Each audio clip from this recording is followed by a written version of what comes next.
This ABC15 Flash Briefing is sponsored by Sanderson Ford. All roads lead to Sanderson Ford. Hello, I'm Megan Thompson with your afternoon update now from ABC15 Arizona. And it is a weather action day with the extreme heat. We want to remind you about the heat relief stations across the valley where you can go to cool down and get a drink of water. The Salvation Army has 11 centers that are open daily from 10 to 6, serving an average of 800 people a day last month.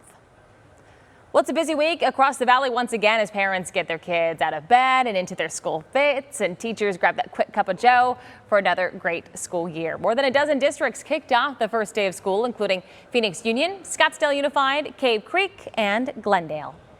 As thousands of kids head back to the classroom today, White House officials will tackle cybersecurity in schools. The DHS is giving over $374 million in state and local cybersecurity funding for 2023.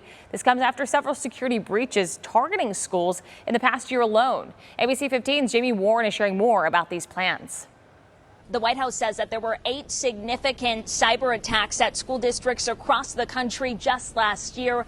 The largest school district in southern Arizona, Tucson Unified School District, fell victim to a cyber attack just this past January. So here's what this plan entails that the White House is proposing. They want to provide $200 million to schools over the next 3 years to strengthen their defenses, create a council so education organizers and federal agencies can collaborate, train 300 new K-12 districts by holding monthly meetings and exercises, and offer a $20 million grant to all districts along with free assistance to them that come under attack, if they come under attack.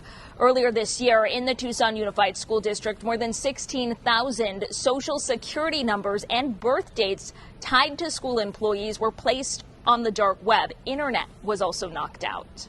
I think it's important to note that hackers typically are focusing on the easiest target. As we look back over the past year, there are about 45 school districts that were hit with ransomware. And as you heard him say, experts are mentioning here that K-12 schools are becoming more vulnerable to this just because of the size of their networks, and also now as virtual learning is more common. I'm Jamie Warren, ABC 15 Arizona. And what better way to start the year off than with your smiling faces? We love to see all your back to school pictures from kindergarten to high school. We wish you all a great year. And if you do have pictures of your kids as they start school, please email us, share@abc15.com, and you may just see them right here on ABC 15. And check this out, a car-free living community just opened in Tempe. It's called the Cul-de-Sac, located near Apache Boulevard and McClintock Drive. People living here do not have cars. Instead, they get an e-bike from the apartment complex, as well as have discounts on ride shares and unlimited use of the light rail. Owners say it's a 5-minute city where they'll have a grocery store, coffee shop, restaurant, and bike repair shop all at the complex. The community is growing with more than a dozen residents living here now. They will have more than 750 apartment units by 2025. We'll get the man cave ready, the food thrown on the grill, and hit the lazy boy because football is back. The Arizona Cardinals hosting their annual red and white scrimmage on Saturday, signaling just 1 week left before the team's first preseason game this week. The Cards will host 3 more open practices today, tomorrow, and Wednesday, and they'll host the Broncos at 7 o'clock on Friday.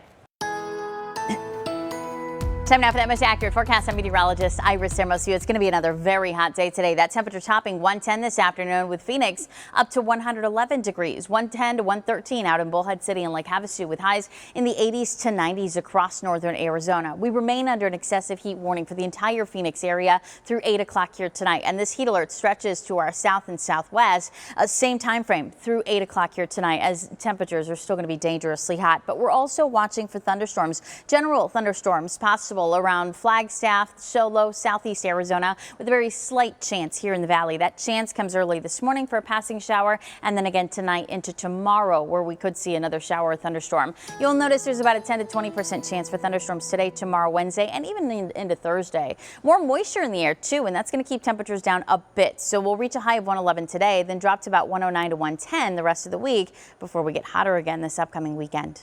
We will have another update for you tonight. Until then, get the latest news, weather, and traffic at abc15.com or by downloading the free ABC 15 mobile app.